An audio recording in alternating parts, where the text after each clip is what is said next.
അസ്സലാമു വറഹ്മത്തുള്ളാഹി വബറകാതുഹു. അൽഹംദുലില്ലാഹി വഖഫ വസ്സലാത്തു വസ്സലാമു അലാ ഹബീബിഹിൽ മുസ്തഫ വഅലാ ആലിഹി വസഹ്ബിഹി അഹ്ലി സിദ്ഖി വൽ വഫാ അമ്മാ ബഅദ്. അപ്പോൾ സരീഖത്തുമായി ബന്ധപ്പെട്ട വിഷയങ്ങൾ കഴിഞ്ഞ ക്ലാസ്സുകളിലായി നമ്മൾ സൂചിപ്പിച്ചു.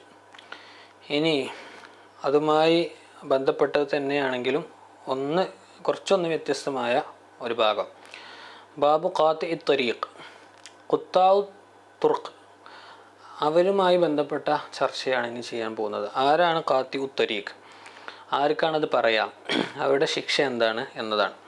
അപ്പോൾ അവർക്ക് കുറച്ചുകൂടി കഠിനമായ ശിക്ഷ ഉള്ളതുകൊണ്ട് അവരെ പ്രത്യേകമായ ഒരു ചർച്ച ആവശ്യമാണ്. അതാണ് ഇനി പറയണത്. ഹുവ മുസ്ലിമുൻ മുക്കല്ലഫുൻ ലഹു ഷൗക്കത്തുൻ ലാ മുഖ്തലിസൂന യതഅറദൂന ലി ആഖിരി ഖാഫില എന്നിങ്ങനെ തുടങ്ങിയിട്ട് മിൻഹാജിൽ അത് വിവരിക്കുന്നുണ്ട്. ഹുവ മുസ്ലിമുൻ മുക്കല്ലഫുൻ ലഹു ഷൗക്കത്തുൻ, മുക്കല്ലഫായ മുസ്ലിമിനാണ് ഖാത്തിഉ ത്വരീഖ് എന്ന് പറയാം. അവന് ഷൗക്കത്തുണ്ട്, ശക്തിയുണ്ട്, ബിജാമത്. അപ്പോൾ സംഘശക്തിയൊക്കെ ഉള്ള ഒരു മുക്കല്ലഫായ ഒരു മുസ്ലിം. അവരുടെ പ്രത്യേകത എന്താണ്? അവരിങ്ങനെ ഒളിസങ്കേതത്തിൽ ഒളിഞ്ഞു നിൽക്കും. എന്നിട്ട് യാത്രക്കാരെ പ്രതീക്ഷിക്കുകയാണ് അവർ ചെയ്യുക. ഒളിസങ്കേതത്തിൽ ഒളിഞ്ഞിരുന്ന് യാത്രക്കാരെ പ്രതീക്ഷിച്ചിരിക്കും. എന്നിട്ട് യാത്രക്കാരൊക്കെ വരുന്നത് കണ്ടാൽ അവരുടെ മുതൽ കൊള്ളയടിക്കാൻ വേണ്ടിയിട്ട് ഇവർ പുറത്തു വരും, ഒളിസങ്കേതത്തിൽ നിന്ന് പുറത്തു വരും. അപ്പോൾ ഇവർക്ക് ശക്തിയൊക്കെ ഉണ്ട്. അപ്പോൾ ഇവർ കൊത്തിപ്പറിച്ച് വാങ്ങുക, അതല്ലെങ്കിൽ മറ്റു ബിഹൈസു ലാ ഗൗസ എന്നുണ്ട്, അതായത് മറ്റു സഹായങ്ങൾ ലഭ്യമാകാത്ത ഒരു സിറ്റുവേഷനും കൂടിയാണ്. അപ്പം ഇവർ കൊത്തിപ്പറിച്ച് വാങ്ങുന്നവരോ ശക്തി കുറഞ്ഞവരോ ഒന്നുമല്ല. ഇവർ ഒളിസങ്കേതത്തിൽ നിന്ന് യാത്രക്കാർ വരുമ്പോൾ നേരെ മുന്നിലേക്ക് ചാടിയിട്ട് അവരിൽ നിന്ന് അവരുടെ കുവ്വത്തും അവരുടെ കുതിരത്തും ഒക്കെ ഉപയോഗിച്ചുകൊണ്ട്, ശക്തിയും ബലമൊക്കെ ഉപയോഗിച്ചുകൊണ്ട്, കഴിവൊക്കെ ഉപയോഗിച്ചുകൊണ്ട് അവരുടെ പണം പിടിച്ചു വാങ്ങുകയാണ്, അവരുടെ മുതൽ പിടിച്ചു വാങ്ങുകയാണ്. എന്നാൽ അവിടെയൊന്നും സഹായിക്കാൻ ആളില്ല, പോലീസോ പട്ടാളോ നാട്ടുകാരോ അങ്ങനെയൊന്നും ഇല്ലാത്ത ഒരു പ്രത്യേക അന്തരീക്ഷം. അങ്ങനത്തെ ആളുകൾക്കാണ് ഖാത്തിഉ ത്വരീഖ് എന്ന് പറയാം. എന്നാൽ അതേസമയം ഇവിടെ മുഖ്തലിസീങ്ങൾ എന്ന് പറയും, അതായത് തട്ടിപ്പറിച്ച് വാങ്ങുന്നതാണ്. നമ്മൾ കഴിഞ്ഞ ക്ലാസ്സിലൊക്കെ അതിനെപ്പറ്റി സൂചിപ്പിച്ചിരുന്നു. ആ തട്ടിപ്പറിച്ച് വാങ്ങുന്ന ആളുകളെ ഖാത്തിഉ ത്വരീഖിൻ്റെ ഗണത്തിൽപ്പെടുത്തില്ല. അവരെ പ്രത്യേകത എന്താ? അവർ ഒരു ഖാഫിലയുടെ അവസാനത്തെ ആളെ കാത്തിരിക്കും. എന്നിട്ട് അവസാനത്തെ ആൾ വരുമ്പോൾ പെട്ടെന്ന് ഓടി ചെന്നിട്ട് അവസാനത്തെ ആളെ കയ്യിൽ നിന്ന് അത് വാങ്ങിക്കാണ്ട് വേഗം ഓല് മണ്ടും. അവർ മണ്ട ചെയ്യുക, അല്ലെങ്കിൽ വല്ല കുതിരമ്മലോ ഒക്കെ കയറിയിട്ട് അവർ പോകും. അപ്പോൾ ഇവർക്ക് ഇവരുടെ ശക്തി കൊണ്ടോ കഴിവ് കൊണ്ടോ എന്നല്ല അവർ ഈ പണി എടുക്കുന്നത്. അവർ ഓട്ടം കൊണ്ടാണ്, അവരുടെ ഓടുക ചെയ്യുക, വാങ്ങി ഓടും, അത് കൊത്തിപ്പറിച്ച് വാങ്ങണവർ. അപ്പോൾ ഇവരെ ഖുത്താഉ തുർഖ് എന്ന് പറയുന്ന ഗണത്തിൽപ്പെടുത്തില്ല. കാരണം ഇവർക്ക് സംഘശക്തി, സംഘബലം അതൊന്നും ഇവർക്കില്ല. അവർ ഓടിക്കഴിച്ചിലാവുന്ന ടീമാണ്. ഇനി അതുപോലെ ഒരു ടീം അവർ ചെറിയ ഒരു സംഘത്തിനെ കീഴ്പ്പെടുത്തും, ചെറിയ യാത്രാ സംഘത്തിനെ കീഴ്പ്പെടുത്തും. എന്നാൽ വലിയ യാത്രാ സംഘത്തിനെ കീഴ്പ്പെടുത്താൻ അവർക്ക് കഴിയൂല എങ്കിൽ, വലിയ യാത്രാ സംഘത്തിനെ അപേക്ഷിച്ച് നോക്കുമ്പോൾ അവർ ഈ മുഖ്തലിസീങ്ങളെ മാതിരിയാണ്. അതായത് ബാക്കിലുള്ള ഏതെങ്കിലും ഒരു 2-3 ടീമിനെ പെട്ടെന്ന് കൊത്തിപ്പറിച്ചിട്ട് മറ്റൊരു കാണുന്നതിന് മുമ്പ് ഒരു മണ്ടും, അങ്ങനത്തെ. അപ്പോൾ വലിയ സംഘത്തിലേക്ക് ചേർത്ത് നോക്കുമ്പോൾ അവർ ചെറിയ ഒരു ടീമാണ്. എന്നാൽ ചെറിയൊരു ടീമിനെ കീഴ്പ്പെടുത്താൻ മാത്രമുള്ള ശക്തിയൊക്കെ ഉണ്ട്. അങ്ങനത്തെ ആണെങ്കിൽ ചെറിയ ടീമിൻ്റെ ഹക്കിൽ ഇവർ ഖാത്തിഉ ത്വരീഖാണ്. മറ്റേ വലിയ ഖാഫില സംഘത്തിൻ്റെ കീഴിൽ അവരിലേക്ക് ചേർത്ത് നോക്കുമ്പോൾ അവരെ ഖാത്തിഉ ത്വരീഖ് എന്ന് പറയാൻ പറ്റില്ല, മുഖ്തലിസീങ്ങൾ എന്നേ പറയാൻ പറ്റുള്ളൂ. അതേപോലെ ഈ ഗൗസ്, സഹായം ലഭിക്കുന്ന സ്ഥലങ്ങളുണ്ടാവും. അപ്പോൾ സഹായം ലഭിക്കപ്പെടുന്ന സ്ഥലങ്ങളിലാണെങ്കിൽ അവിടെ ശക്തിയുള്ള ടീമാണെങ്കിലും, ഇപ്പോൾ 101ക്ക് വിളിച്ചാൽ പോലീസ് വരും, അതല്ലെങ്കിൽ നല്ല ധീരന്മാരായ ചെറുപ്പക്കാരുണ്ട്, നല്ല എന്തിനേയും നേരിടാൻ തയ്യാറുള്ള ചെറുപ്പക്കാർ ആ ഭാഗത്തുണ്ട്. അപ്പം അങ്ങനെ സഹായം ലഭ്യമായ സ്ഥലങ്ങൾ, ആ ലഭ്യമായ സ്ഥലങ്ങളിലുള്ള നല്ല ശക്തിയുള്ള ടീമാണ്, നല്ല സംഘശക്തിയൊക്കെ ഉള്ള ടീമാണെങ്കിൽ കൂടി അവർ ഖുത്താഉ തുർഖ് എന്ന ഗണത്തിൽപ്പെടില്ല. അവർ ഖാത്തിഉ ത്വരീഖ് അല്ല, അവർ മുന്തഹിബീങ്ങളാണ്. അത് നമ്മൾ നേരത്തെ സൂചിപ്പിച്ചിരുന്നു, കവർച്ചക്കാർ എന്ന പേരിൽ അവരെ പറയപ്പെടാം. അവരെ ഖാത്തിഉ ത്വരീഖ് എന്ന ഗണത്തിൽപ്പെടുത്തി അവർക്ക് കൊടുക്കണ ശിക്ഷ ഇവിടെ കിട്ടൂല. അപ്പോൾ ഗൗസാണ് ഇവിടെ വേർതിരിക്കുന്ന ഒരു ഘടകം. അപ്പോൾ ഗൗസ് ഇല്ലാതെയാവുക എങ്ങനെയൊക്കെയാണ്? അത് ഒന്നുകിൽ ജനങ്ങളൊക്കെ താമസിക്കുന്ന ഇടങ്ങളിൽ നിന്ന് കുറേ വിദൂരത്താവുമ്പോൾ ഗൗസ് ഇല്ലാതെ, അപ്പോൾ ഇവർ തമ്പടിച്ചിരിക്കുന്ന ജനങ്ങളൊന്നും ഇല്ലാത്ത ജനവാസ കേന്ദ്രത്തിൻ്റെ കുറേ അപ്പുറത്താണ്, അല്ലെങ്കിൽ പോലീസിനോ പട്ടാളത്തൊന്നും പെട്ടെന്ന് എത്തിപ്പെടാൻ പറ്റാത്ത ഒരു GPS സംവിധാനങ്ങളൊന്നും ഇല്ലാത്ത ഒരു ഏരിയയിലാണ് അവർ തമ്പടിച്ചിരിക്കുന്നത്. അപ്പോൾ ഗൗസ് അങ്ങോട്ട് നേരിട്ട് ചെല്ലൂല. അതല്ലെങ്കിൽ അവിടെ ആളുകളൊക്കെ ഉണ്ട്, പക്ഷെ അവിടെ അവർ ദ്വാഫാക്കളാണ്, അവർക്കൊന്നും ചെയ്യാൻ കഴിയില്ല. അല്ലെങ്കിൽ പോലീസും ഉണ്ട്, പോലീസ് സ്റ്റേഷനൊക്കെ ഉണ്ട്, പക്ഷെ അവർക്കും അങ്ങനെ പ്രത്യേകിച്ച് ഒന്നും ചെയ്യാൻ കഴിയാത്ത വിധം പിന്നെ ഒരു ളുഅഫ് അവരെ ബാധിച്ചിട്ടുണ്ട്. അങ്ങനെയൊക്കെ ആണെങ്കിൽ അവിടെ ഗൗസ് ഉണ്ടാവില്ല. ഗൗസ് ഇല്ലെങ്കിൽ അവിടെ കാത്തിബു തരീഖ് ആയിരിക്കുമല്ലോ. അപ്പോൾ അങ്ങനെയൊക്കെയാണ് ഗൗസിൻ്റെ വിഷയത്തിൽ പറയാനുള്ളത്. ഇനി നല്ല ശക്തിയുള്ള ഈ പറയപ്പെട്ട വിഭാഗം അവർ പിന്നെ കീഴ്പ്പെടുത്തി കളയും. അതേസമയം ഇവർ ഈ അവസ്ഥ എന്ന് പറയുന്നത് ഗൗസ് ഇല്ലാത്ത അവസ്ഥ എന്ന് നമുക്ക് പറഞ്ഞുകൂടാ, ഗൗസ് ലോഫായ അവസ്ഥ. അപ്പോൾ സഹായിക്കാൻ അവിടെ ആളുകളുണ്ട്, പോലീസ് സ്റ്റേഷനുകൾ. ഈ ലോഫായ അവസ്ഥ നമ്മൾ പറഞ്ഞല്ലോ, ആ ലോഫായ അവസ്ഥ ഉണ്ട്, പക്ഷേ അതേസമയം ഇവർ കീഴ്പ്പെടുത്തും ചെയ്യുന്നുണ്ട്. അങ്ങനെയാണെങ്കിലും അവിടെ ഖാത്തിഉ തരീഖിൻ്റെ ഹുക്കുമ ഉണ്ടാവുക. അത് പ്രത്യേകം പറയാനുള്ള കാരണം അവിടെ പിന്നെ ഗൗസ് ഉണ്ടല്ലോ, അവിടെ ലൈഫാണ് എന്നാലേ ഉള്ളൂ.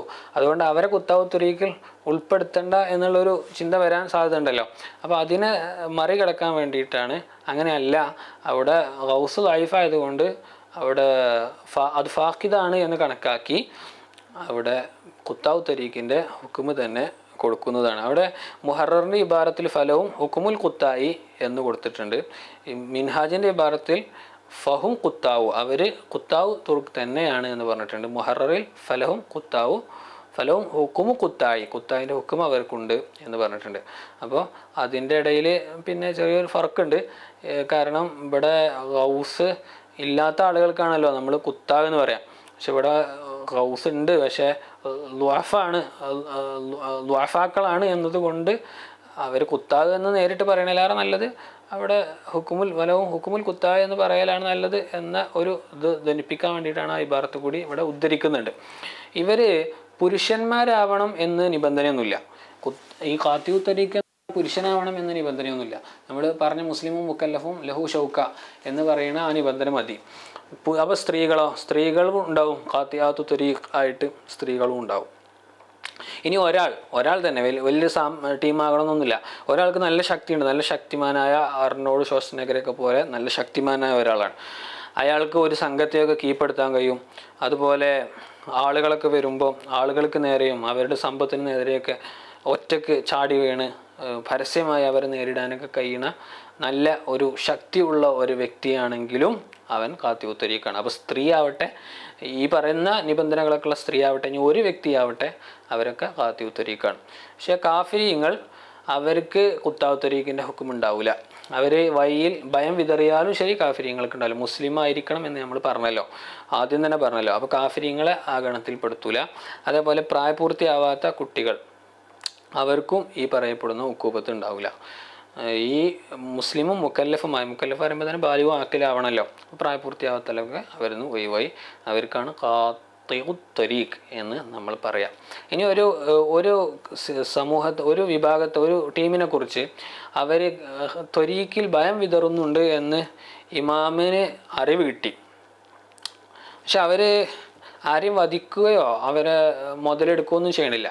അവർ സമ്പത്ത് കൊള്ളയടിക്കുകയോ അവരെ വധിക്കുകയൊന്നും ചെയ്യാതെ വഴിയിൽ ഭയം വിതറുന്ന പേടിപ്പിക്കുന്ന ഒരവസ്ഥ ഉണ്ട് എന്ന് മനസ്സിലാക്കി കഴിഞ്ഞാൽ അവരെ പിടിച്ചിട്ട് പിന്നെ ഇമാമ് അവരെ തഅസീർ ചെയ്യണം.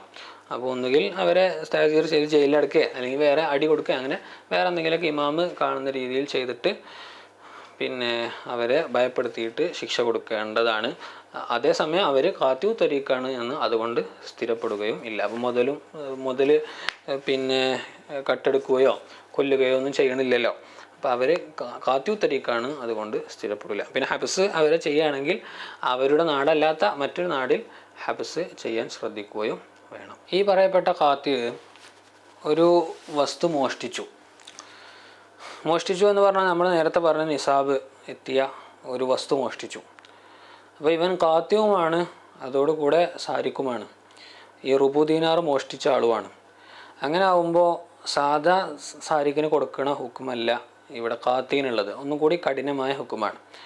അപ്പോൾ ചെയ്യുക, അവൻ്റെ വലത് കൈയും ഇടത് കാലും ഒന്നിച്ചു കൊടുക്കുക. അപ്പോൾ ഒരു മോഷണം ഖാത്തിയിൽ നിന്ന് സ്ഥിരപ്പെട്ടാൽ, മേലെ പറഞ്ഞ രീതിയിൽ ഖാത്തി ആയ ഒരാൾ, അതുകൊണ്ടാണ് അതിൻ്റെ നിബന്ധനകളൊക്കെ വളരെ വ്യക്തമായിട്ട് പറഞ്ഞത്, ആരൊക്കെ പെടും ആരൊക്കെ പെടൂല എന്നുള്ളത് വളരെ വ്യക്തമായി സംസാരിച്ചത് അതുകൊണ്ടാണ്. അപ്പോൾ ഖാത്തിയിൽ നിന്നാണ് ഈ മോഷണം സ്ഥിരപ്പെടുന്നതെങ്കിൽ ഒരു മോഷണത്തിന് തന്നെ അവൻ്റെ വലത് കൈയും ഇടത് കാലും മുറിക്കപ്പെടും. ഇനി രണ്ടാമതും അവനിൽ നിന്ന് മോഷണം സംഭവിച്ചു, രണ്ടാമത് അവൻ മോഷണത്തിലേക്ക് മടങ്ങിയാൽ അവൻ്റെ ബാക്കിയുള്ള ഇടത് കൈയും വലത് കാലും മുറിക്കപ്പെടും. അപ്പോൾ രണ്ട് മോഷണം കൊണ്ട് തന്നെ അവൻ്റെ രണ്ട് കൈയും രണ്ട് കാലും പോയിട്ടുണ്ടാവും. മറ്റ് സാധാരണ സാരിക്കാണെങ്കിൽ രണ്ട് കൈ രണ്ട് കാലും പോകണമെങ്കിൽ 4 മോഷണം നടത്തണം. ഇവനാവുമ്പോൾ അത് 2 മോഷണത്തിൽ തന്നെ അത് രണ്ടും ഇല്ലാത്തവനായി തീരും. അതാണ് ഖാത്തി ആകുമ്പോഴുള്ള ശിക്ഷ. അതുപോലെ ഇവൻ ആരെങ്കിലും വധിച്ചു കളഞ്ഞാൽ, ഖാത്തിഉ ത്വരീഖ് എന്ന് നമ്മൾ പറഞ്ഞ ഈ പറയപ്പെട്ട വ്യക്തി ആരെങ്കിലും വധിച്ചു കളഞ്ഞാൽ അവനെ നിർബന്ധമായും വധിച്ചു കളയണം. അത് മറ്റെന്തെങ്കിലും കാരണങ്ങളാൽ, ഇപ്പോൾ ഖിസാസിലൊക്കെ അഫ്വ് കൊടുത്തു കഴിഞ്ഞാൽ, ഔലിയാദമ അഫ്വ് കൊടുത്തു കഴിഞ്ഞാൽ ഖിസാസ് സാഖിത്താവുമല്ലോ, പിന്നെ ദിയത്ത് കൊടുത്താൽ മതിയാവും. പക്ഷേ ഇവിടെ അതും പറ്റൂല. അത് ഒരിക്കലും സാഖിത്തായി പോകാത്ത വിധം അവനെ വധിച്ച് കളയുക തന്നെ വേണം. ഇനി ഇവൻ ഖത്ൽ നടത്തി, കൊല നടത്തുകയും ചെയ്തു, പണം അപഹരിക്കുകയും ചെയ്തു, രണ്ടും സംഭവിച്ചു. കൊല നടത്തുന്നതോടുകൂടെ നമ്മൾ നേരത്തെ പറഞ്ഞ നിസാബ് അനുസരിച്ചുള്ള പണം അപഹരിക്കുകയും ചെയ്താൽ അവനെ പിന്നെ വധിച്ചതിൻ്റെ ശേഷം പിന്നെ കുളിപ്പിച്ച് കഫൻ ചെയ്ത് നിസ്കരിക്കുക, എന്നിട്ട് അവനെ കുരിശിലേറ്റണം, നാട്ടി വെക്കണം, കുരിശിൽ നാട്ടി വെക്കണം, ജനങ്ങൾക്കൊക്കെ ഒരു പാടാകാൻ വേണ്ടിയിട്ട്. കാരണം ഇവൻ ചെയ്യുന്നത് അതിക്രൂരമായ പ്രവൃത്തിയാണ്. ഒന്നവൻ ഖാത്തിഉ ത്വരീഖാണ്, അപ്പോൾ അത് ഒരു ക്രൂരത. എന്നിട്ട് പിന്നെ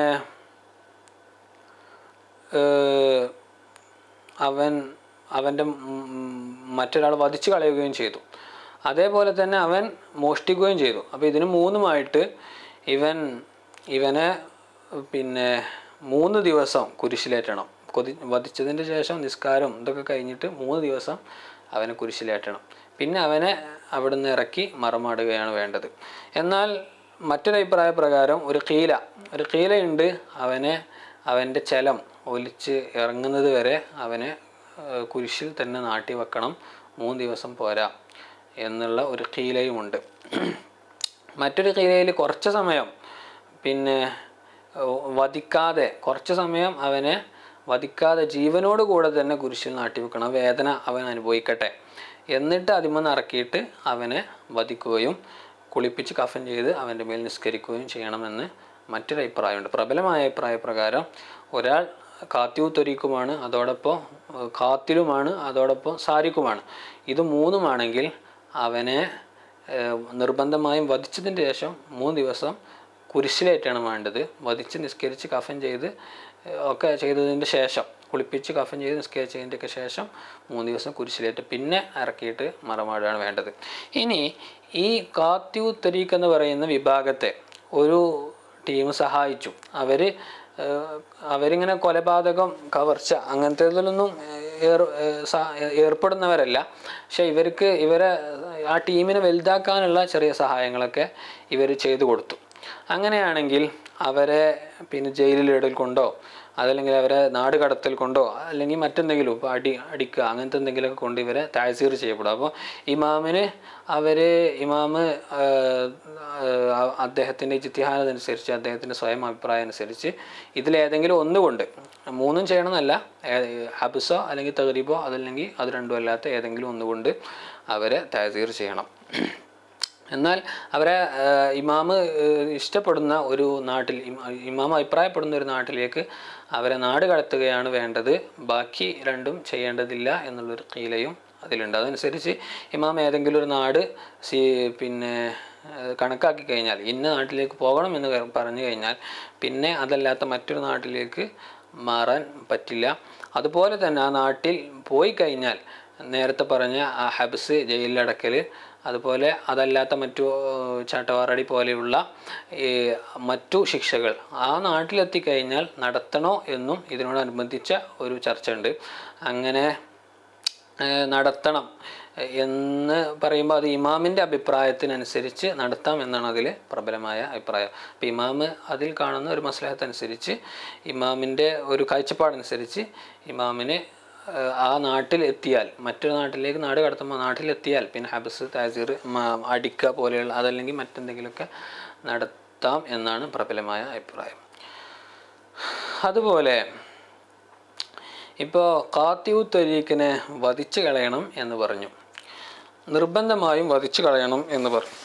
ഈ വധിച്ചു കളയൽ ഖിസാസിൻ്റെ മാനയാണോ അതിൽ മികക്കുന്നത്, ഹദ്ദിൻ്റെ മാനയാണോ അതിൽ മികക്കുന്നത് എന്നൊരു ചർച്ച കൂടി ഇവിടെ അവശേഷിക്കുന്നുണ്ട്. അവിടെ എന്തായാലും വധിച്ചു കളയണം എന്നത് ശരി. പക്ഷേ ഇത് ഖിസാസിൻ്റെ മാനയിലുള്ളതാണോ ഹദ്ദിൻ്റെ മാനയിലാണോ ഉള്ളത്? അപ്പോൾ ഹദ്ദിൻ്റെ മാനയിലാകുമ്പോൾ അവിടെ അഫവ് സ്വീകരിക്കപ്പെടില്ല, അതിനെ സുൽത്താന് അവിടെ നടപ്പിലാക്കുകയാണ് വേണ്ട. ഹദ്ദാകുമ്പോൾ അഫവ് ഉണ്ടാവില്ല. ഖിസാസിൻ്റെ മാനയിലാണ് അതിൽ അനുബന്ധമായ കുറച്ച് ചർച്ചകളുണ്ട്, അത് നമ്മൾ പറയുന്നുണ്ട്. അപ്പോൾ ഏതിൻ്റെ ചർച്ചയിലാണ്, ഏതിൻ്റെ മാനയിലാണ് ഇത് സംഭവിക്കുക എന്നുള്ള ഒരു ചർച്ച കൂടി ഇവിടെ ബാക്കി. അപ്പോൾ ഖിസാസിൻ്റെ മാനയിലാണ് ഈ ഖാത്തീനെ വധിച്ച് കളയൽ സംഭവിക്കുക എങ്കിൽ ആ ഖാത്തിഉ ത്വരീഖിനെ അവൻ്റെ മകനെ വധിച്ചത് കാരണമോ അല്ലെങ്കിൽ സിമ്മീനെ വധിച്ചത് കാരണമോ അല്ലെങ്കിൽ അടിമയെ വധിച്ചത് കാരണമൊന്നും അവനെ കൊല്ലേണ്ടി വരില്ല. കാരണം ഖിസാസ് എടുക്കില്ല. മകനെ വധിച്ചാൽ പിതാവിന് ഖിസാസില്ല, അതുപോലെ സിമ്മീനെ വധിച്ചാൽ മുസ്ലിമിന് ഖിസാസില്ല, അതുപോലെ അടിമനെ വധിച്ചാൽ ഹുറിന് ഖിസാസില്ല. അപ്പോൾ ഇതുപോലെയുള്ള വിഷയങ്ങളിലൊന്നും ഈ പറയപ്പെട്ട ഖാത്തീന് ഖത്ൽ എന്ന് പറയുന്ന ആ ഒരു വിധി ഉണ്ടാവില്ല. അപ്പോൾ അത് ഖിസാസിൻ്റെ മാനയിലാണെങ്കിൽ ഉള്ളത് ഒന്നത്. അതുപോലെ തന്നെ ഇവൻ മരണപ്പെട്ടു, ഇവൻ വധിക്കപ്പെടുന്നതിന് മുമ്പ് മറ്റെന്തെങ്കിലും കാരണത്താൽ ഇവൻ മരണപ്പെട്ടു, ഇവൻ്റെ ഈ ശിക്ഷ നടപ്പാക്കുന്നതിന് മുമ്പ്. അങ്ങനെയാണെങ്കിൽ സ്വതന്ത്രനാവുമ്പോൾ ആ സ്വതന്ത്രൻ്റെ മേൽ ദിയത്ത് സ്ഥിരപ്പെടും. ഖിസാസിൽ അങ്ങനെയാണല്ലോ, ദിയത്ത് സ്ഥിരപ്പെടും. ഇനി അത് അബ്ദിൻ്റെ വിഷയത്തിലാണെങ്കിൽ അബ്ദിൻ്റെ ഖീമത്ത് അവൻ്റെ മേലുണ്ടാവുന്നല്ല, അവൻ്റെ മേലിൽ പറഞ്ഞാൽ അവൻ്റെ അനന്തര സ്വത്തിൽ നിന്ന് കൊടുക്കേണ്ടി വരും.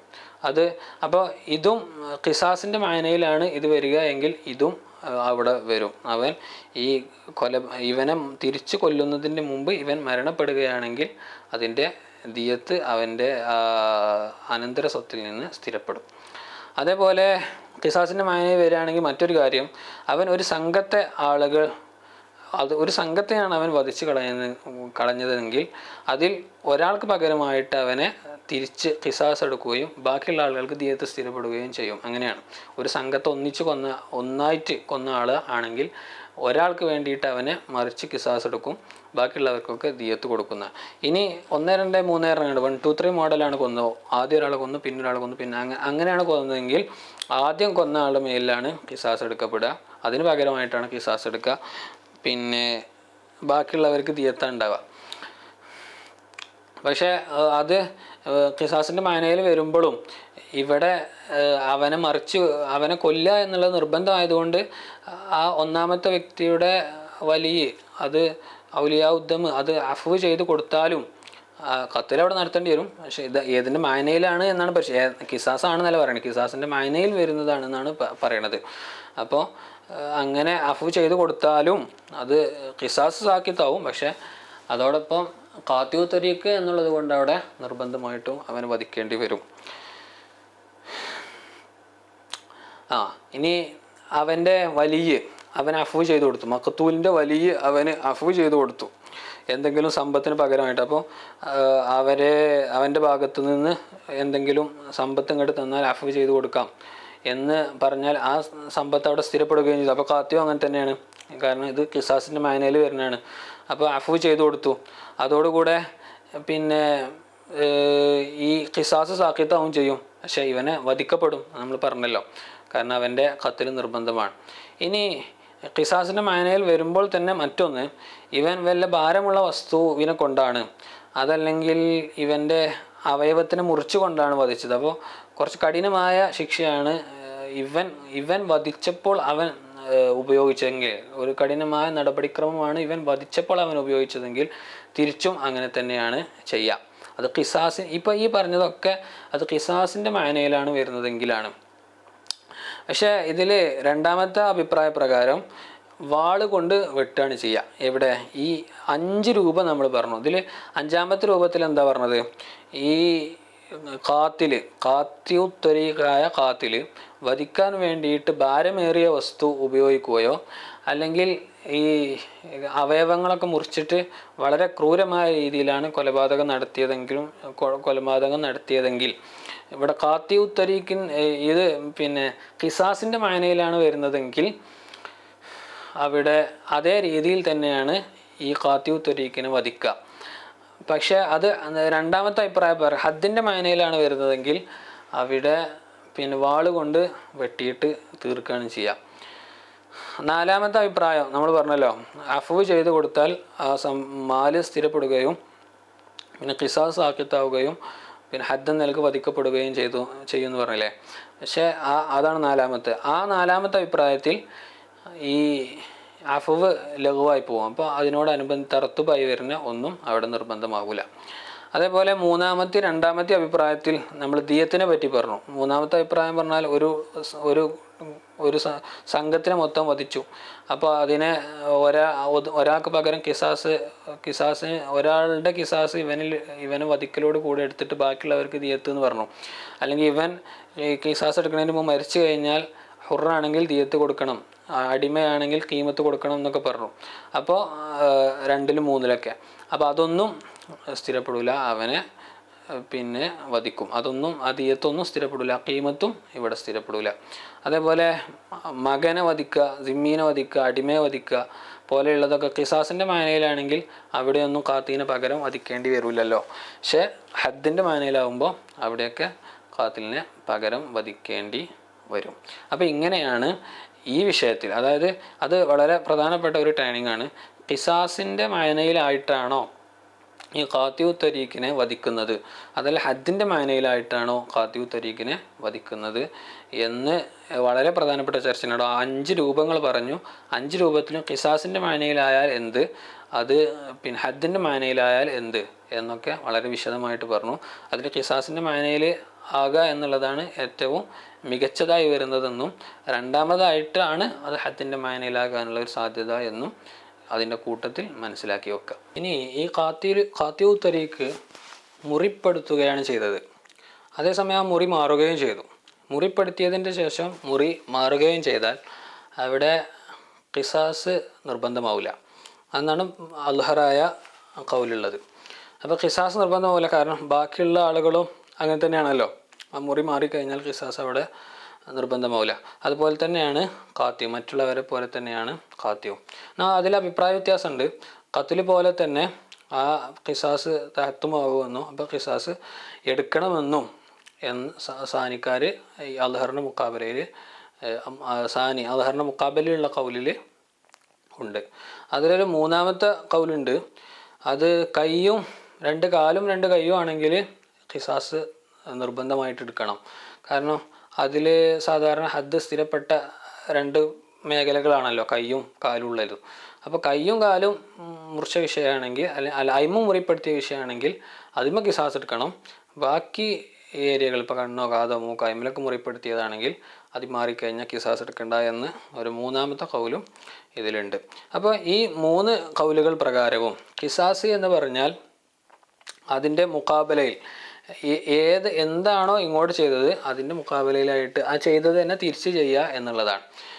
അപ്പോൾ ഇവിടെ എന്ത് ചെയ്തോ അതങ്ങോട്ട് ചെയ്യണ്ടേ എന്നുള്ളിടത്താണ് മുറി ഉണങ്ങുമ്പോൾ ചെയ്യണോ ചെയ്യണ്ടേ എന്നുള്ള അഭിപ്രായ വ്യത്യാസങ്ങളാണ് ഇവിടെ പറഞ്ഞത്. ഇനി ഖിസാസ് ഇല്ലാത്ത ഏരിയകളാണെങ്കിൽ, ഇപ്പോൾ ആയത്തിലുള്ള മുറിവ്, അപ്പോൾ ആയത്തിലുള്ള മുറിവ് ആണെങ്കിൽ അതിന് പൈസ കൊടുക്കേണ്ടി വരും. ഖിസാസ് ഇല്ലാത്തതാണെങ്കിൽ അവിടെ പൈസ കൊടുക്കുകയാണല്ലോ ചെയ്യുക ആയത്തിലുള്ള മുറിയാണെങ്കിൽ. എന്നാൽ അത് സാധാരണ മുറിയാണ്, മാറുന്ന മുറിയാണെങ്കിൽ. എന്നാൽ അത് പടർന്ന് പിടിക്കുന്ന മുറിയാണെങ്കിൽ അവിടെ നമ്മൾ ഖത്ൽ തന്നെയാണ് ചെയ്യുക. അതിൻ്റെ വിധികളൊക്കെ മുമ്പ് സൂചിപ്പിച്ചിട്ടുണ്ട്.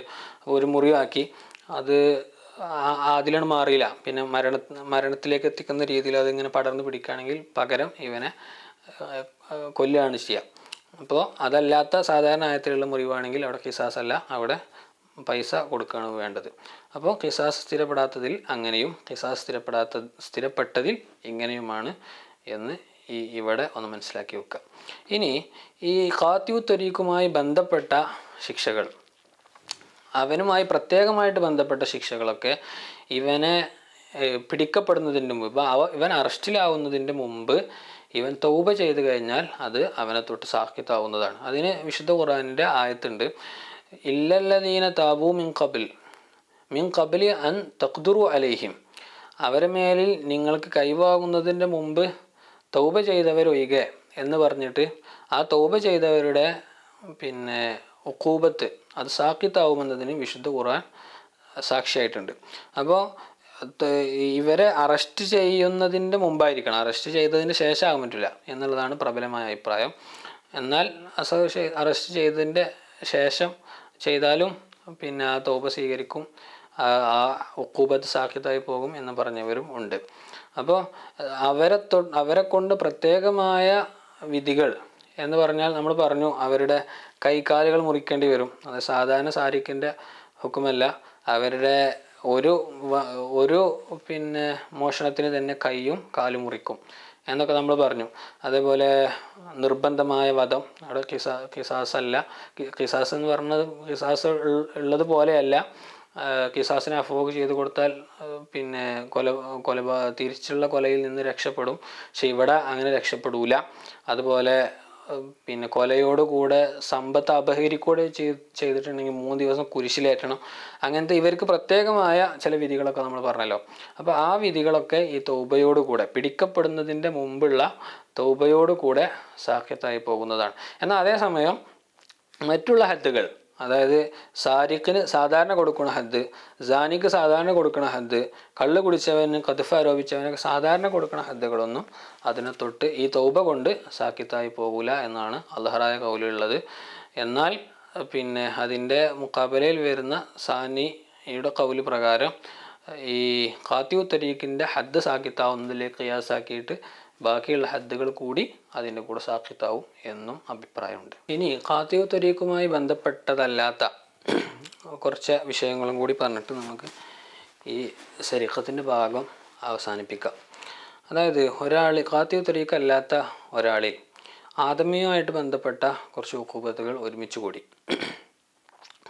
ഉദാഹരണത്തിന് ഖിസാസ് എടുക്കാൻ, ഒരാളെ വധിച്ചതിൻ്റെ പേരിൽ ഖിസാസ് എടുക്കാൻ ഉണ്ട്. അതേ വ്യക്തിയെ തന്നെ കൈ മുറിക്കാനുണ്ട്. അതേ വ്യക്തിയെ തന്നെ ഖദ്ഫിൻ്റെ ഹദ്ദടിക്കാനുണ്ട്. അപ്പോൾ 3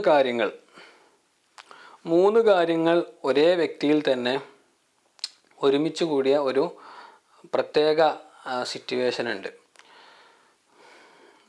അപ്പോൾ ഇവിടെ എന്താണ് ചെയ്യേണ്ടത്? ഇവരൊക്കെ ആവശ്യപ്പെടുകയും ചെയ്യാണ്, ഇത് നടപ്പിലാക്കണം എന്ന്. ആരും അഫ്വ ചെയ്തെടുക്കണില്ല, നടപ്പിലാക്കണം എന്ന് ഓരോരുത്തർ ആവശ്യപ്പെട്ട് കഴിഞ്ഞാൽ ഇവിടെ ശ്രദ്ധിക്കണം. എന്ന് വെച്ചാൽ ചിലപ്പോൾ ഈ ഖിസാസിൻ്റെ ഖിസാസ് എടുക്കണം എന്ന് ആവശ്യം, അതിൻ്റെ മുസ്തഹിക്ക് ചിലപ്പോൾ ഇവിടെ ഉണ്ടാവില്ല, നാട്ടിലില്ലെങ്കിൽ അവിടെ പ്രത്യേകമായ കുറച്ച് കാര്യങ്ങളും കൂടി ശ്രദ്ധിക്കണം. ഇവർക്ക് 3 ആളുടെ ആവശ്യം ഇങ്ങനെയാണെങ്കിൽ ആദ്യം ഹദ്ദടിച്ച് കഴിഞ്ഞിട്ട് കുറച്ച് സമയം കഴിഞ്ഞിട്ട്, പെട്ടെന്ന് ചെയ്യരുത്. പെട്ടെന്ന് ചെയ്താൽ പിന്നെ കൈ മുറിക്കാണ് വേണ്ടത്. പെട്ടെന്ന് കൈ മുറിച്ച് കഴിഞ്ഞാൽ ചിലപ്പോൾ അത് മരണത്തിലേക്ക് ചെന്ന് ചേരും. അപ്പോൾ ഈ മുസ്തഹഖുൽ ഖത്ലിന്, ഇവനെ പകരം ഖിസാസ് എടുക്കാനുള്ള ആൾക്ക് ചിലപ്പോൾ ആ ഖിസാസ് എടുക്കാൻ സാധിച്ചു എന്ന് വരില്ല. അപ്പോൾ ആദ്യം ജൽദ് ചെയ്തിട്ട് അടിച്ചതിൻ്റെ ശേഷം കുറച്ച് സമയം അത് മാറോളും, അതിലൊരു ശമനം കിട്ടുവോളും. കാരണം അടിൻ്റെ ക്ഷീണം അല്ലെങ്കിൽ അടിൻ്റെ ബുദ്ധിമുട്ട് മാറി ആളൊന്ന് ആഫിയത്തേക്ക് എത്തിയതിൻ്റെ ശേഷമാണ് കൈമുറിക്കേണ്ടത്. പ്രത്യേകിച്ച് ഈ ആള് ഇവിടെ, അതായത് ഈ ഖിസാസ് എടുക്കാനുള്ള ആള് ഇവിടെ നാട്ടിൽ ഇല്ലാത്ത സമയത്ത് അങ്ങനെയാണ് ചെയ്യേണ്ടത്. കാരണം അങ്ങനെ അടിച്ചു കഴിഞ്ഞ് ഉടനെ നമ്മൾ കൈ മുറിച്ച് കഴിഞ്ഞാൽ ചിലപ്പോൾ അത് അവൻ്റെ മരണത്തിലേക്ക് ചെന്നെത്തിക്കും. അതുകൊണ്ട് മരണം സംഭവിച്ചു കഴിഞ്ഞാൽ ഇവനെ ഖിസാസ് എടുക്കാൻ കഴിയില്ലല്ലോ എന്നുള്ള പ്രശ്നം കൊണ്ടാണ് അത് പറഞ്ഞത്.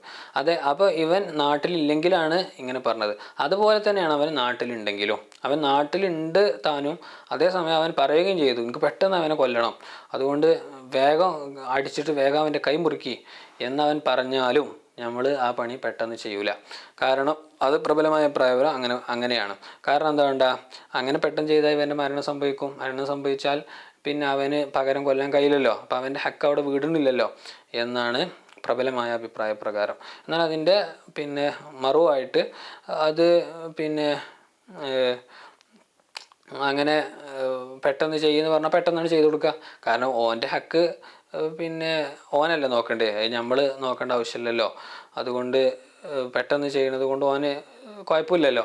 അപ്പോൾ പിന്നെ നമ്മൾ പിന്നെ നമ്മളായിട്ട് വാശി പിടിച്ചിട്ട് വൈകിപ്പിക്കേണ്ട, പെട്ടെന്നാണ് ചെയ്ത് കൊടുക്കുക എന്നൊരു സാന്യം ആ വിഷയത്തിലുണ്ട്. പക്ഷെ പ്രബലമായ അഭിപ്രായം അവൻ നാട്ടിലുണ്ടായിരിക്കെ പെട്ടെന്ന് നടപ്പിലാക്കണം എന്ന് അവൻ പറഞ്ഞാൽ പോലും പിന്നെ ഹദ് അടിച്ചതിന് ശേഷം ഉടനെ കൈമുറിക്കേണ്ടതില്ല.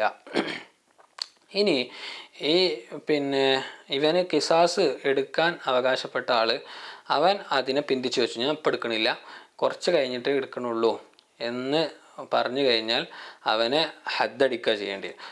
ഹദ്ദടിക്കുക, എന്നിട്ട് അതിൽ നിന്ന് മാറിക്കഴിഞ്ഞാൽ പിന്നീട് അവൻ്റെ കൈമുറിക്കുക.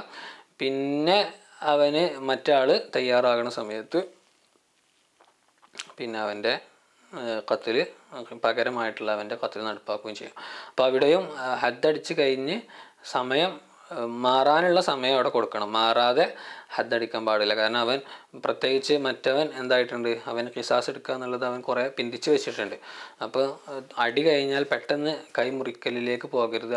ആ അടി കഴിഞ്ഞ് അതിൽ നിന്ന് അവന് ശമനം കിട്ടിയതിൻ്റെ ശേഷം മാത്രമേ കൈമുറിക്കലിലേക്ക് പോകാൻ പറ്റുള്ളൂ. ഇനി ഈ കൈ മുറിക്കാനുള്ള ആൾ അയാളാണ് ഇതിനെ പിന്തിച്ച് വെച്ചത്. അപ്പോൾ ഇതിനെ നടുവിൽ വരുന്ന ആൾ, അപ്പോൾ ആദ്യം അടിച്ച് പിന്നെ കൈമുറിച്ച് പിന്നെ വധിക്കുക, അങ്ങനെയാണല്ലോ പറഞ്ഞത്. അപ്പോൾ ഇതിൻ്റെ നടുവിലുള്ള ആളാണ് അതിനെ പിന്തിച്ച് വെച്ചത്. അപ്പോൾ നടുവിൽ കൈ മുറിക്കാനുള്ള ആൾ പറഞ്ഞു, നിങ്ങൾ അടി കഴിച്ചോളി, പക്ഷേ കൈ മുറിക്കൽ ഞാൻ കുറച്ച് കഴിഞ്ഞിട്ടേ ചെയ്യണുള്ളൂ എന്ന് പറഞ്ഞാൽ പിന്നെ ഖിസാസ് എടുക്കാൻ അവകാശപ്പെട്ട ആൾ അവിടെ ക്ഷമയോടുകൂടെ കാത്തിരിക്കുകയാണ് വേണ്ടത്.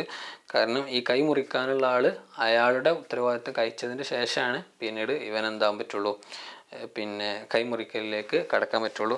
അതല്ലെങ്കിൽ പിന്നെ ഈ കൈമുറിക്കുന്നതിന് മുമ്പ് തന്നെ ഇവന് ഖത്ൽ നടപ്പാക്കണം എന്ന് പറഞ്ഞാൽ കൈമുറിക്കുന്ന അവൻ്റെ ഹക്ക് നഷ്ടപ്പെടൂലേ. അതുകൊണ്ട് അത് പറ്റില്ല, മറ്റവൻ ക്ഷമിക്കുകയാണ് വേണ്ടത് എന്നാണ്. ഇനി ഇവൻ വാശി പിടിച്ചിട്ട് പെട്ടെന്ന് ചെന്നിട്ട് വധിച്ചു, ഈ കാത്തിക്കാൻ നിനക്കാവില്ല എന്ന് പറഞ്ഞിട്ട് കൈ മുറിക്കുന്നതിന് മുമ്പ് തന്നെ ഇവൻ വധശിക്ഷ നടപ്പിലാക്കി കഴിഞ്ഞാൽ ഇവൻ്റെ പിന്നെ ഈ കൈ മുറിക്കേണ്ട ആൾ ദിയത്തിനെ ഉടമപ്പെടും. കാരണം അവൻ്റെ അവനത് വീട്ടേണ്ട, കത്ത് ചെയ്യുക എന്നുള്ള ഒരു ബാധ്യത അവൻ നടപ്പിലാക്കാൻ പറ്റിയിട്ടില്ലല്ലോ, അപ്പോൾ അവന് ദിയത്ത് കൊടുക്കണം എന്നാണ്. അതുപോലെ തന്നെയാണ് ജൽദ്, ഈ അടിക്കുന്ന ആൾ അടി കൊടുക്കേണ്ട ആളാണ് ഇനി അത് പിന്തിച്ച് വെച്ചത്. അപ്പോൾ ഖിസാസായിട്ട് ഖത്ൽ ചെയ്യേണ്ട ആളുണ്ട്, അതേപോലെ കൈ മുറിച്ച് കളയേണ്ട ആളുണ്ട്. രണ്ടാളുകളും ഉള്ളതോട് കൂടെ ഏറ്റവും ആദ്യമായിട്ട് എടുക്കേണ്ട ഹദ്ദാവുന്ന ഈ ഖദ്ഫിൻ്റെ ഹദ്ദ് എടുക്കാതെ അവനത് പിന്തിച്ച് വെച്ചു, കുറച്ച് കഴിഞ്ഞിട്ട് ചെയ്താൽ മതി എന്ന് പറഞ്ഞാൽ നേരത്തതിനോട് ചേർത്തിട്ട് മറ്റു രണ്ടുപേരും അതിനെ ക്ഷമിച്ച് കാത്തിരിക്കുകയാണ് വേണ്ടത്. ഓടി ചെന്നിട്ട് കൈ മുറിക്കാനോ മറ്റു വധശിക്ഷ നടപ്പാക്കാനോ ശ്രമിക്കാൻ പാടില്ല, അവർ ക്ഷമയോടെ കാത്തിരിക്കുകയാണ് വേണ്ടത്. ഇനി ഇപ്പം മനുഷ്യരുടെ ഉഖൂബത്തുമായിട്ട് ബന്ധപ്പെട്ടതാണ് നമ്മൾ പറഞ്ഞത്, ആദമിയുമായിട്ടുള്ള ഹക്കുകൾ. അതേപോലെ ഇനി അള്ളാഹുമായിട്ടുള്ള ഹദ്ദുകൾ. അള്ളാഹുവിൻ്റെ ഹദ്ദുകൾ ഒരു വ്യക്തിയിൽ ഒരുമിച്ച് കൂടി ഒറ്റ ആളിൽ. ഉദാഹരണത്തിന് അവൻ കള്ള് കുടിച്ചു, അപ്പോൾ അതിൻ്റെ ഹദ്ദ് അത് അള്ളാഹുവിൻ്റെ ഹക്കാണ്. അതുപോലെ പിന്നെ ബിക്കർ എന്ന നിലയ്ക്ക് ഒരാൾ വ്യഭിചരിച്ചു, അപ്പോൾ അതിന് 100 അടി ഹദ്ദ് ഉണ്ടാവും. പിന്നെ അതേ വ്യക്തി തന്നെ മോഷ്ടിച്ചു, അപ്പോൾ കൈ മുറിക്കേണ്ടി വരും. പിന്നെ അതേ വ്യക്തി തന്നെ മുർത്തദാവുകയും ചെയ്തു. അപ്പോൾ അള്ളാഹുമായിട്ടുള്ള 4 ബാധ്യതകൾ അവനുണ്ടായി. 4 ബാധ്യതകളും ഒരേ വ്യക്തിയെ കേന്ദ്രീകരിച്ചു വന്നു. അപ്പോൾ എന്താണ് ചെയ്യേണ്ടത്? അതിൽ അഖഫായതിനെ മുന്തിക്കാണ് ചെയ്യേണ്ടത്. പിന്നെ അതിനോട് അഖഫായത്, പിന്നെ അതിനോട് അഖഫായത്, അങ്ങനെ ആദ്യം ചെറുത് ചെയ്യുക, പിന്നെ അതിനേക്കാൾ കുറച്ച് വലുത്, പിന്നെ അതിനോട് കുറച്ച്, അങ്ങനെ ചെയ്യുകയാണ് വേണ്ടത്, ചെയ്ത് തീർക്കാൻ വേണ്ടത്. അപ്പോൾ ഇവിടെ ഏറ്റവും അഖഫായത് കള്ളുകുടിൻ്റെ ഹദ്ദ്. അപ്പോൾ ആദ്യം അതടിക്കുക, പിന്നെ കുറച്ച് കാലം നിർത്തുക. കാരണം അവന് അടിയിൽ നിന്നൊരു മോചനം കിട്ടാൻ വേണ്ടിയിട്ട് ഒരു മോചനമല്ല, ഒരു ശമനം കിട്ടാൻ വേണ്ടിയിട്ട് കുറച്ച് ഇടവേള കൊടുക്കുക. പിന്നെ അത് കഴിഞ്ഞിട്ട് സിനൻ്റെ അടി കൊടുക്കുക.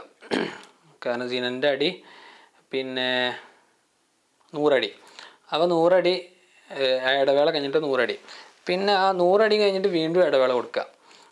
ഇടവേള കൊടുത്തു കഴിഞ്ഞിട്ട് പിന്നെയാണ് കൈ മുറിക്കാൻ വരിക.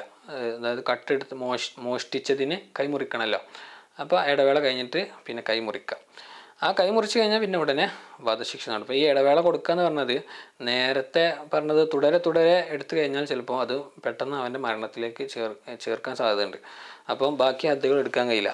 അപ്പോൾ ഓരോ ഹദ്ദും കൊടുത്തിട്ട് ഇടവേള കൊടുത്തതിൻ്റെ ശേഷം കൈ മുറിക്കുക. കൈ മുറിച്ച് കഴിഞ്ഞാൽ പിന്നെ ഉടനെ എന്താവാം, അവനെ വധിക്കുകയും ചെയ്യാം. കാരണം കൈ മുറിച്ച് കഴിഞ്ഞാൽ പിന്നെ അവൻ മരിക്കണ പേടിയില്ലല്ലോ, പിന്നെ മരണം തന്നെയാണല്ലോ അവനുള്ളത്. കാരണം മുർത്തദ്ദാവുമ്പോൾ ആ മരണമാണല്ലോ ഇനി അവന് അവകാശപ്പെട്ടത്. അപ്പോൾ അവനെ വധിക്കുകയും ചെയ്യാം.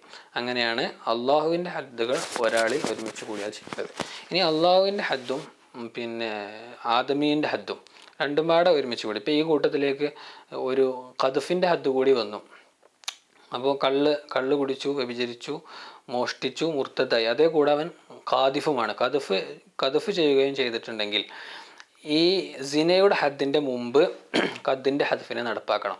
അപ്പോൾ ആദ്യം മദ്യപിച്ചതിൻ്റെ ഹദ്ദ് നടപ്പാക്കിയിട്ട് പിന്നീട് ഖദ്ഫിൻ്റെ ഹദ്ദാണ് നടപ്പിലാക്കേണ്ടത്. കാരണം അത് ആദമീൻ്റെ ഹക്കാണല്ലോ എന്നുള്ളതാണ് ന്യായം പറഞ്ഞത്.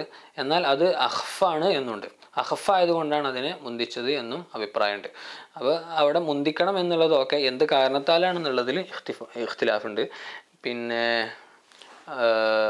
അഖഫാണ് എന്ന് പറയാൻ കാരണം അത് ഖദ്ഫിൻ്റെ ഹദ്ദ് 80 അടിയാണ്, സിനൻ്റെ ഹദ്ദ് 100 അടിയാണല്ലോ. അപ്പോൾ പിന്നെ ഖദ്ഫിൻ്റെ ഹദ്ദാണല്ലോ കുറച്ച് എന്നുള്ളത് കൊണ്ട് അത് മുന്തിച്ചതാണെന്നും പറയാം. പിന്നെ ഈ പ്രബലമായ അഭിപ്രായപ്രകാരം ഇതിനെ ഈ ഷുർബിൻ്റെ ഹദ്ദിനേക്കാൾ, അതായത് ഒരാൾ മദ്യപിച്ചതിന് വേണ്ടി കൊടുക്കുന്ന ആദ്യത്തെ ഹദ്ദ് നമ്മൾ പറഞ്ഞല്ലോ, ആദ്യം ചെയ്യേണ്ട ഹദ്ദ് അതാണെന്നുള്ളത്. ഈ അതിനേക്കാൾ ഈ പിന്നെ ഖദ്ഫിൻ്റെ ഹദ്ദിനെ മുദ്ദിക്കുമെന്നാണ് പ്രബലമായ അഭിപ്രായം. കാരണം അത് മനുഷ്യൻ്റെ ഹക്കാണല്ലോ. അതുകൊണ്ട് സിനൻ്റെ ഹദ്ദിനേക്കാൾ മുന്തിച്ചാൽ പോരാ, ഖദ്ഫിൻ്റെ ഹദ്ദിനേക്കാൾ തന്നെ അതിനെ മുന്തിക്കുമെന്നാണ് അസഹുള്ളത്. അതുപോലെ അസഹായത് തന്നെ മറ്റൊന്നു കൂടിയുണ്ട്. ഈ ഖത്ലൻ ആയിട്ടും ഖത്അൻ ആയിട്ടുള്ള ഖിസാസ്, പിന്നെ ഒരാൾ വധിച്ചതിന് പകരം വധിക്കുക, അല്ലെങ്കിൽ ഒരാളുടെ എന്തെങ്കിലും മുറിച്ചതിന് പകരം മുറിക്കുക. ആ ഖിസാസ് സിനൻ്റെ ഹദ്ദിൻ്റെ മേലും മുന്തിക്കപ്പെടും. അപ്പോൾ സിനൻ്റെ 100 അടി അടിക്കുന്നതിന് മുമ്പ് തന്നെ ഈ ഖിസാസ് നിലക്കുള്ള ഖത്ൽ നടപ്പാക്കും, അല്ലെങ്കിൽ ഖത്ത് നടപ്പാക്കും. അപ്പോൾ ഇത് രണ്ടും അസഹാണ്. അപ്പോൾ മദ്യപിച്ചതിൻ്റെ ഹദ്ദ് നടപ്പാക്കുന്നതിൻ്റെ മുമ്പ് ഈ ഖദ്ഫിൻ്റെ ഹദ്ദ് നടപ്പാക്കുമെന്നും സിനൻ്റെ ഹദ്ദ് നടപ്പാക്കുന്നതിൻ്റെ മുമ്പ് ഈ ഖത്ലിന് നിലക്കുള്ള ഖിസാസ് ആണെങ്കിലും ഖത്അൻ നിലക്കുള്ള ഖിസാസ് ആണെങ്കിലും അത് നടപ്പിലാക്കുമെന്നും അസഹുണ്ട്. ഇവിടെ എന്ത് കാരണത്താലാണ് അത് നടപ്പിലാക്കും എന്ന് പറഞ്ഞത്? അത് ആദമീൻ്റെ ഹക്കാണല്ലോ. അതുകൊണ്ട് അതിന് ആദ്യം പിന്നെ പ്രഥമ പരിഗണന കൊടുക്കണം, എന്നിട്ട് അത് നടപ്പാക്കണം എന്നുള്ളതാണ് ഇവിടുത്തെ ന്യായം. എന്നാൽ അതിൻ്റെ ഓപ്പോസിറ്റ് പറഞ്ഞവരുണ്ട്. ആദ്യം നടപ്പിലാക്കേണ്ടത് സിനൻ്റെ ഹദ്ദാണ് എന്നും മറ്റിടത്ത് ആദ്യം നടപ്പിലാക്കേണ്ടത് മദ്യപാനത്തിൻ്റെ ഹദ്ദാണ് എന്നുള്ള പിന്നെ അതിൻ്റെ ഓപ്പോസിറ്റ് പറഞ്ഞവരുമുണ്ട്. അത് പറയാനുള്ള കാരണം ഏറ്റവും അഖ്ഫായതിനെ മുന്തിക്കുക എന്നുള്ളതാണ്. അപ്പോൾ അഖ്ഫായത് മുന്തിക്കുമ്പോഴേ ബാക്കി അതിൻ്റെ കൂട്ടത്തിൽ നടപ്പാക്കാൻ പറ്റുള്ളൂ. അപ്പോൾ ആദമീൻ്റെതാണോ അല്ലേ എന്നുള്ളതൊന്നും ഇവിടെ പ്രത്യേകം ശ്രദ്ധിക്കേണ്ട ആവശ്യം ഇല്ല. അഖ്ഫായത് ഏതാണ് എന്ന് നോക്കിയാൽ മതി എന്നാണ് അവർ പറയുന്നത്. ഇത്രയുമാണ് ഈ സരിഖത്തുമായി ബന്ധപ്പെട്ട ചർച്ചയിൽ നമുക്ക് പറയാനുള്ളത്. ഇനി കിതാബുൽ അഷ്രിബ എന്ന ഭാഗത്ത് കുറച്ച് കാര്യങ്ങൾ കൂടി നമുക്കത് അടുത്ത ക്ലാസ്സുകളിലൊക്കെ ആയിട്ട് സംസാരിക്കാം. അള്ളാഹു സുബ്ഹാനഹു വ തആല ശറഈയായ ഉലൂമുകൾ പഠിക്കാനും പഠിച്ചതനുസരിച്ച് പ്രവർത്തിക്കാനൊക്കെ നമുക്കും നമ്മോട് ബന്ധപ്പെട്ടവർക്കൊക്കെ തൗഫീക്ക് നൽകി അനുഗ്രഹിക്കട്ടെ. വആഖിറു ദഅവാനാ അൽഹംദുലില്ലാഹി റബ്ബിൽ ആലമീൻ. അസ്സലാമു അലൈക്കും വറഹ്മത്തുള്ളാഹി വബറകാതുഹു.